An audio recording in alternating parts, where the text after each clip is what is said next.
Voici les murs du palais, une enceinte carrée de 500 mètres de côté, bien protégée.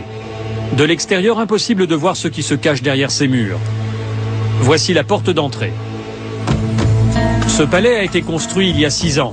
Le prince Al-Walid, qui en est à son 4e mariage, vit ici avec sa fille de 21 ans et son fils de 23 ans. À chacun son bâtiment. Un pour le prince et 2 autres pour son fils et sa fille. Au total, 317 pièces. La visite commence par les jardins, dessinés par le prince lui-même. Il adore prendre ses repas en extérieur. Un jardin japonais, quelques rocailles, de quoi organiser d'agréables barbecues. Cette piscine se prolonge à l'intérieur du bâtiment de droite.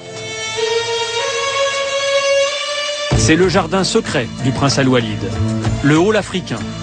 Ici, la lumière est jaune, c'est normal, c'est pour faire savane. Walid bin Talal est un passionné de nature et d'Afrique. C'est ici qu'il rassemble ses trophées, ses animaux chassés au cours de safaris africains.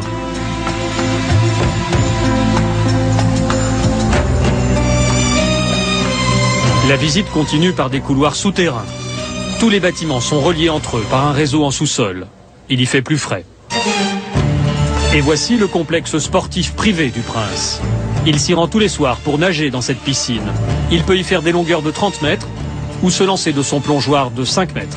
Tout autour du bassin, des petits salons permettent de recevoir les amis et de leur montrer la maquette de la tour Kingdom, la fierté du prince.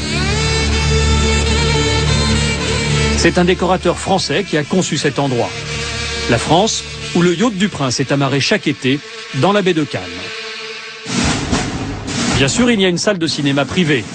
Le prince est un amateur de films américains et côté français, il adore Louis de Funès. Et quand il faut partir, le prince peut choisir. Il change de voiture tous les jours. Des 4x4 qu'il possède chaque fois en double exemplaire, un pour lui et un pour ses gardes du corps.